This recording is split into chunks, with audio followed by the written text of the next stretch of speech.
The Department of Justice implosion is in full view of the American public today. We've got a couple of major data points. One is, where is Pam Bondi? Why is she no longer commenting for the Department of Justice in any real substantive way about the Epstein files or scandal or cover-up of it? Why is she not commenting at all about the law enforcement operation that took place in Venezuela to enforce an arrest warrant? Why is she nowhere to be found on the stage discussing Venezuela? Why is she nowhere to be found commenting on behalf of the Department of Justice about the murder of Renee Good or the investigation of Jonathan Ross, the ICE agent?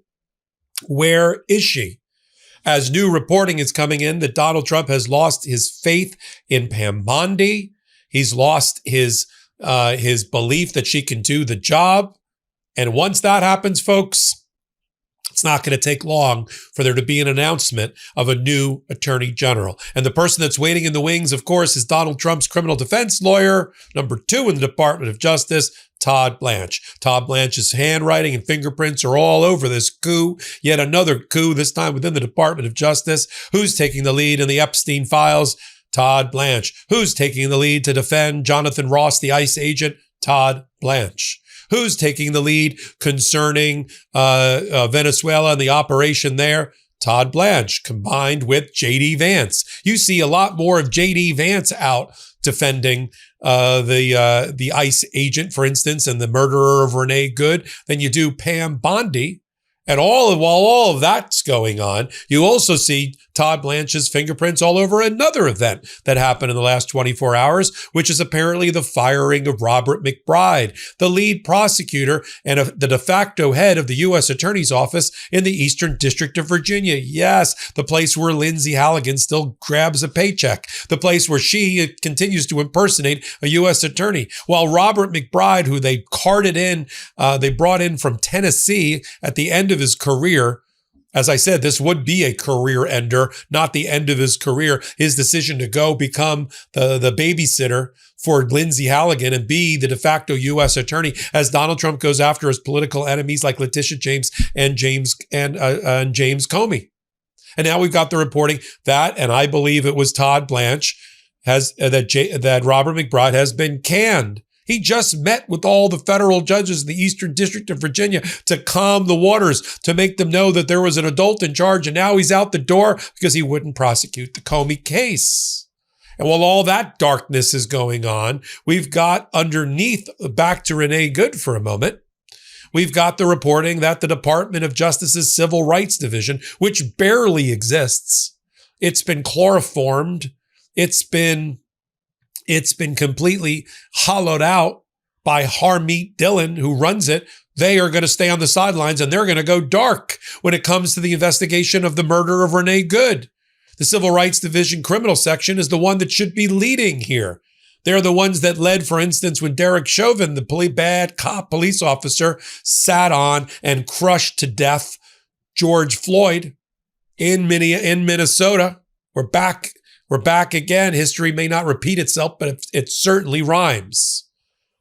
And he was prosecuted by the feds, by Keith Ellison, the Attorney General of Minneapolis, in conjunction with each other, coordination with each other, led by the Civil Rights Division criminal section. But how can the criminal section and the Civil Rights Division, led by Harmeet Dillon, how can they look the American people in the eye and tell them with sincerity and honesty and integrity, all things missing from the Department of Justice, that this is a completely independent and transparent and accountable investigation? They've already reached their conclusion. Todd Blanche is already on, back to Todd Blanche. Todd Blanche is already on television and in all of his media postings telling people that it was self-defense. How do they know?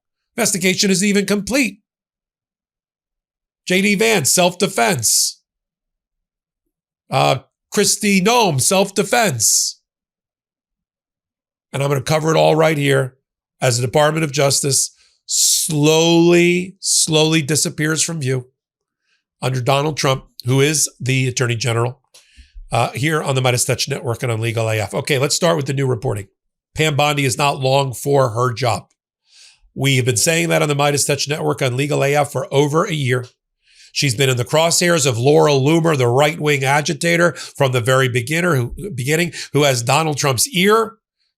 She is his muse. Whoever she lumors and wants gone is gone. She has had it out for Pam Bondi, who she calls Pam Bondi derisively, forever. And Pam Bondi did not do herself any favors or cover herself in any glory when she testified before the Senate and the House, where she tried to smarm her way and sneer her way through the grilling of the various senators and House members and fight with them. Now, that might have given her some short-term political capital with Donald Trump, but long-term, everybody knows that Pam Bondi is a moron, and she can't handle this job. She can barely read off of a teleprompter. And what she told the Senate during the confirmation process, we know is long gone. There is no independence of the Department of Justice. And who is in the background? Who's the Iago who's working it to try to get to the job? Donald Trump's former criminal defense lawyer, who he trusts implicitly, Todd Blanche. That's why you see Todd Blanche leading on the Epstein files, not Pam Bondi. That's why you see Todd Blanche leading about the Renee Good murder, not Pam Bondi. That's why you see Todd Blanche leading on signing pleadings and related to the anything related to Venezuela and the Venezuela takeover. Pam Bondi wasn't even in the room when Venezuela was announced two Saturdays ago. You know that. Here's a photo. And then you've got Pam Bondi out, likely Todd Blanche in. Could they take a stretch here and put in Judge Cannon of the Southern District of Florida? I don't think they want to take her out from her position of being able to help them as a federal judge. But she was on the short list at the top of the term. I think they go with Todd Blanche. I think everybody moves up one. Todd Blanche becomes the Attorney General. Stan Woodward becomes the number 2, and so on and so on. And they fill it with another MAGA as a number 3. I think Pam Bondi is kicked over to some political arm of Donald Trump. Maybe the RNC is the general counsel, or someplace in some rubber room where she won't hurt anybody more. And Alina Habba goes with her. And then things that are happening that are at his command, Robert McBride, Eastern District of Virginia. Lindsey Halligan gets bounced on the 24th of November by Judge Curry. The indictments of Letitia James, New York Attorney General, and former FBI Director James Comey go with her. And then they got to try to re-indict. So they bring in Robert McBride to run the office because he's allegedly a real prosecutor. Here's a career-ending moment. Take over that job. That's like asking for volunteers to be the captain of the Titanic after they hit the iceberg. Who wants to do it? I do. Okay, let's go. So he runs around. He tries to get new indictments of Letitia James twice and fails. They've been trying to get a new indictment of James Comey, and he told Todd Blanche and others that he will not be the lead prosecutor against James Comey and be the head of the office at the same time. Pick one. They said, there's the door. They have very few people in the Department of Justice and leadership. I don't think they can afford to let people hit the sidewalk. Do you? But they'll let that office go dark. He's already met with the Eastern District of Virginia judges to try to calm the waters there. They're going to pick the ultimate U.S. attorney because Donald Trump's never going to get Lindsey Halligan approved. And that's the second disappearing act, right? Pam Bondi, Robert McBride. Let's go to the third magic trick by Donald Trump and his Department of Justice. The complete evisceration of any confidence that the American people would have in the Renee Good investigation.